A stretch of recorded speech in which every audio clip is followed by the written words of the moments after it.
Kannur വളക്കയിൽ school bus നിയന്ത്രണം വിട്ടുമറിഞ്ഞ് വിദ്യാർത്ഥിനി മരിച്ച സംഭവത്തിൽ ഡ്രൈവറുടെ ഭാഗത്ത് ഗുരുതര വീഴ്ച.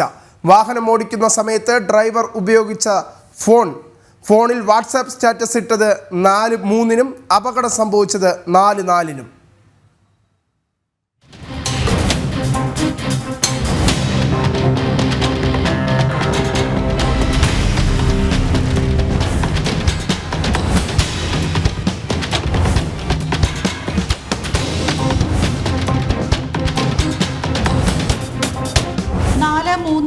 അപകടമുണ്ടായതെന്ന് CCTV ദൃശ്യങ്ങളിൽ നിന്ന് വ്യക്തമാണ്. ഇതേ സമയത്ത് തന്നെയാണ് ഡ്രൈവറുടെ വാട്സാപ്പിൽ സ്റ്റാറ്റസ് അപ്ലോഡ് ആയത്. ഇതുതന്നെയാണ് സംശയത്തിന് കാരണം. ഇയാളിട്ട സ്റ്റാറ്റസിന്റെ സ്ക്രീൻഷോട്ട് പുറത്തു വന്നിട്ടുണ്ട്. അപകടം നടന്ന സമയവും സ്റ്റാറ്റസ് അപ്ലോഡ് ചെയ്യപ്പെട്ട സമയവും ഒന്നാണെന്നാണ് കാണിക്കുന്നത്. അങ്ങനെയെങ്കിൽ അപകട സമയത്ത് ഡ്രൈവർ നിസ വാട്സാപ്പ് ഉപയോഗിച്ചിരിക്കാമെന്ന സംശയം ബലപ്പെടുകയാണ്.